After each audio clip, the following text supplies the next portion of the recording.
हर एक साल हजारों बच्चे पटना के इन विद्यालय संत Michael's Loyola Notre Dame Academy Patna carnival में ट्राई करते हैं, मगर होता बहुत कम बच्चों का है। दो ऐसे सबसे बड़े कारण हैं जो कि हम लोग को रिसर्च में मालूम चला है, उसी पर हम देंगे। आज अपने पेरेंट्स को अवेयर भी करेंगे। अगर आप चाहते हैं कि आपके बच्चों का नामांकन पटना के इन अच्छे विद्यालय में हो तो ये वीडियो बस आप ही के लिए है। जी हाँ, नमस्कार। पटना दो सबसे बड़े कारण जो कि कंसेक्यूटिव 4 to 5 ईयर्स में हम लोगों को मालूम चला है, वो इस वीडियो में हम डिस्कस करने वाले हैं। पहला है वो है डॉक्यूमेंटेशंस, कागजात की सबसे बड़ी कमी जो कि पेरेंट्स को भूल से जाती है और उनको ये चीज़ें पहले मालूम चल ही नहीं पाती है। अगर डॉक्यूमेंटेशंस की रेस में अगर बात की जाए पेरेंट्स, तो 4 या 5 ऐसे डॉक्यूमेंटेशंस हैं जो कि आपको पहले से ही बनवा लेना चाहिए। ऐसे बहुत बार हम लोगों ने बताया है, इस बार भी सलीके से आपको हम बताने वाले हैं। सबसे बड़ा जो डॉक्यूमेंट यहाँ डिमांड किया जाता है वो है जन्म प्रमाण पत्र बच्चे का।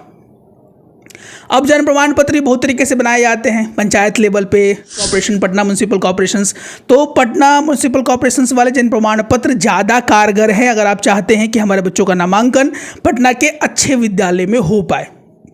क्या मतलब सर, इसका और से हम बनवाएंगे तो नामांकन नहीं होगा, ऐसा नहीं है। लेकिन अगर आप चाहते हैं कि हमारे चांसेस कुछ ज़्यादा हो तो यहाँ के बच्चों को कुछ प्रेफरेंस दिया जाता है। तो पहले से ही इन प्रमाण पत्रों को बनवा कर रेडी कर ले। अमूमन देखिए होता ये है कि पेरेंट्स जागरूक हो जाते हैं अक्टूबर नवंबर के समय, और उस समय इतना आपाधापी होता है कि पेरेंट्स जो है वो स्ट्रेस में रहते हैं और बहुत सारी गलतियाँ जानबूझ अनजाने में भी हो जाती हैं। ये डॉक्यूमेंट मिस हो जाना, वो डॉक्यूमेंट मिस हो जाना। तो डॉक्यूमेंटेशंस आजकल नामांकन में मैंडेटरी कर दिया गया है।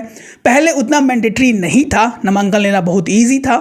लेकिन अब पटना के इन विद्यालयों में नामांकन लेना थोड़ा सा टेढ़ा खीर है, जो कि पेरेंट्स बहुत सारे दौड़ते भी हैं, बहुत सारे पेरेंट्स इसके बारे में जानते भी हैं। दूसरा डॉक्यूमेंटेशन जो कि पेरेंट्स को अमूमन बना लेना चाहिए अभी से ही, वो है उनका टीकाकरण वाला। बहुत सारे पेरेंट्स के पास होता है कि बहुत सारे पेरेंट्स जो है उनका मिस हो जाता है, वो ढूंढते रह जाते हैं, उनको मिल नहीं पाता है और इसका खामियाजा बच्चों को भुगतना पड़ता है। अब पेरेंट्स के दिमाग में ये प्रश्न आता होगा, सर ऐसा तो कुछ वहाँ पर डिमांड नहीं किया जाता है। देखिए वहाँ पर जनरली टीचर्स के पास एक चार्ट होता है, आप गौर से देखा होगा आप लोगों ने, तो एक चार्ट होता है और चार्ट में ही सारे जो इन्फॉर्मेशन है उनको टिक किया जाता है। फॉर एग्जाम्पल आपका एक जो है डॉक्यूमेंटेशन मिस है और किसी और बच्चे का मिस नहीं है, क्योंकि यहाँ पर सीट को रिजर्व करने का टेंडेंसी पेरेंट्स के पास होता है और बच्चों की अच्छी खासी संख्या विद्यालय के पास मौजूद है। पेरेंट्स वहाँ जहाँ पर सारे डॉक्यूमेंटेशन मौजूद है, बच्चे भी अच्छे हैं, बोलने में भी अच्छे तरीके से बात कर रहे हैं, और ऐसे बच्चे जिनका सब कुछ ठीक है लेकिन डॉक्यूमेंटेशन थोड़ा सा मिसप्लेस है या मिसमैच है, उस केस में उनके नामांकन होने की संभावनाएं आती हैं। दूसरा जो है वो टीका वाला रसीद आपके पास होना ही चाहिए। तीसरा आपके पास पता का प्रमाण पत्र भी होना चाहिए। उसमें क्या है कि बहुत सारे पटना में एज ए रेंटर रहते हैं, तो रेंटर के लिए क्या हो सकता है, ये एक सवाल भी बार बार रिपीट होकर आता है। रेंटर के लिए आप रेंट एग्रीमेंट लेके जा सकते हैं, अपने जो है कोर्ट से, सिविल कोर्ट से बनवा सकते हैं। अगर आपका यहाँ पर पटना में अपना मकान है तो अस्थाई पता आपको वहाँ पर देना होगा। इसके लिए आपको बिजली बिल हो गया, पासबुक का रसीद आप दे सकते हैं, LPG कंज्यूमर कार्ड दे सकते हैं। उसके बाद एयरटेल का ब्लैक बहुत सारे लोगों ने लिया होता है, या बहुत सारे लोगों के पास जो है वो पोस्टपेड कनेक्शन रहता है, उसमें भी जो है एड्रेस प्रूफ वहाँ पे आप डाउनलोड करके उसको भी एज ए प्रूफ शो कर सकते हैं। तो ये चीज़ें 3, और चौथी सबसे ऊपर निकल के आती है वह कभी कभी बच्चों पेरेंट्स से इनकम सर्टिफिकेट मांग लिया जाता है, आय प्रमाण पत्र।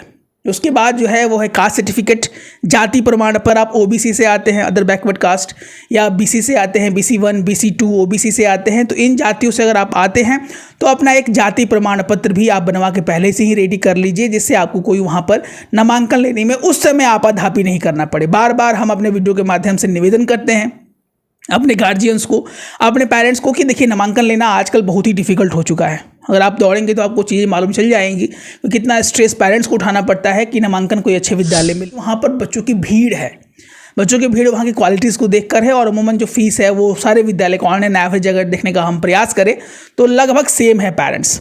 दूसरा सबसे बड़ा चीज़ जो निकल के आता है, जिसमें हम इसको 3 ब्रॉड कैटेगरीज में डिवाइड करेंगे।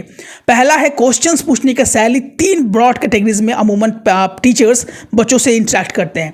पहला नॉर्मल क्वेश्चन, दूसरा एवरेज क्वेश्चन, और तीसरा स्टैंडर्ड क्वेश्चन।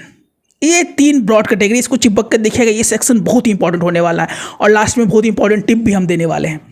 नॉर्मल क्वेश्चन अमूमन हर एक बच्चा कर लेता है, लेकिन उसमें भी ऐसे बच्चे जो घर पे खूब जवाब देते हैं, वहाँ पे वे मौन हो जाते हैं। Normal question, for example, what is your name, your father's name, can you recite a poem in English, can you recite a poem in Hindi.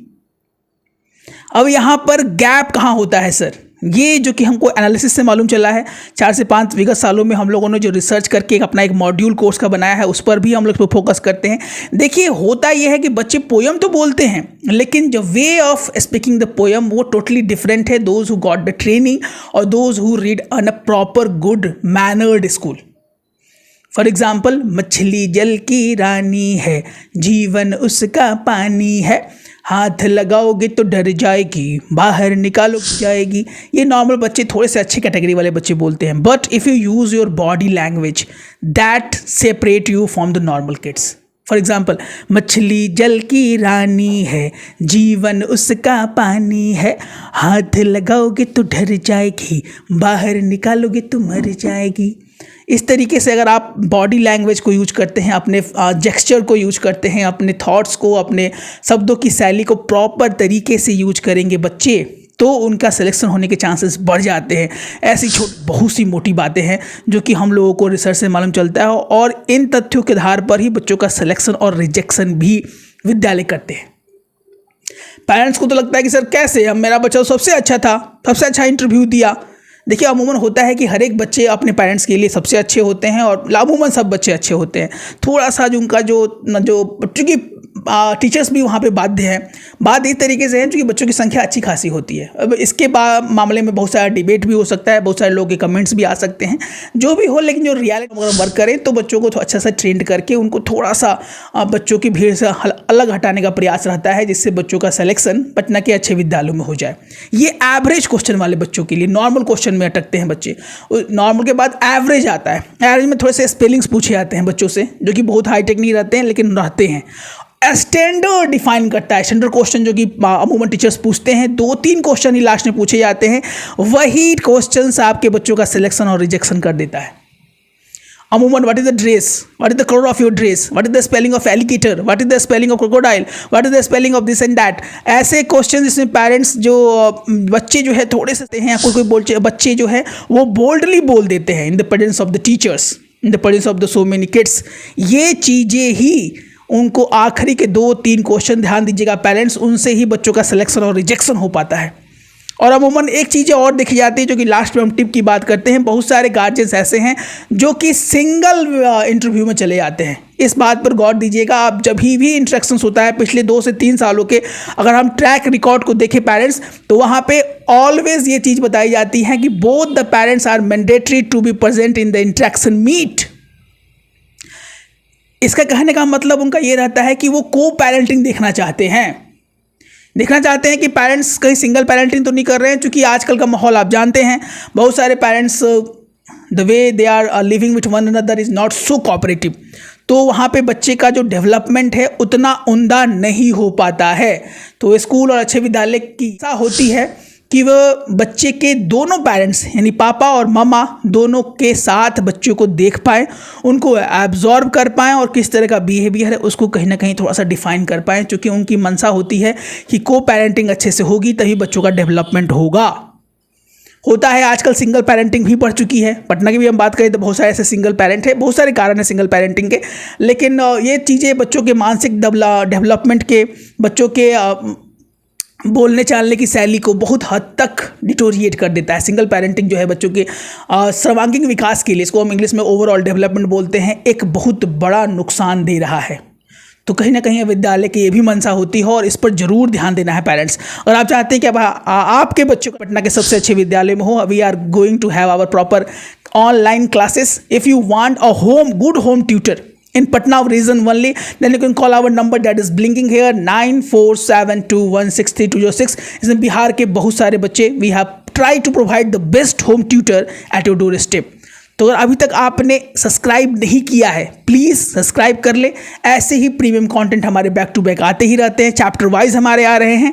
और खुशखबरी है कि अगस्त में DPS अपना निकालने वाला है, इससे रिलेटेड हम अपना वीडियो भी अपलोड कर चुके हैं। तो if you want to get at home tutor, if you want to be in our batch, if you want and need a personal counselling with me, you can call our number to be in the top 10 top 20 school in Patna Bihar. चूँकि पढ़ेंगे बच्चे तभी तो बढ़ेंगे बच्चे। जय हिंद, जय भारत।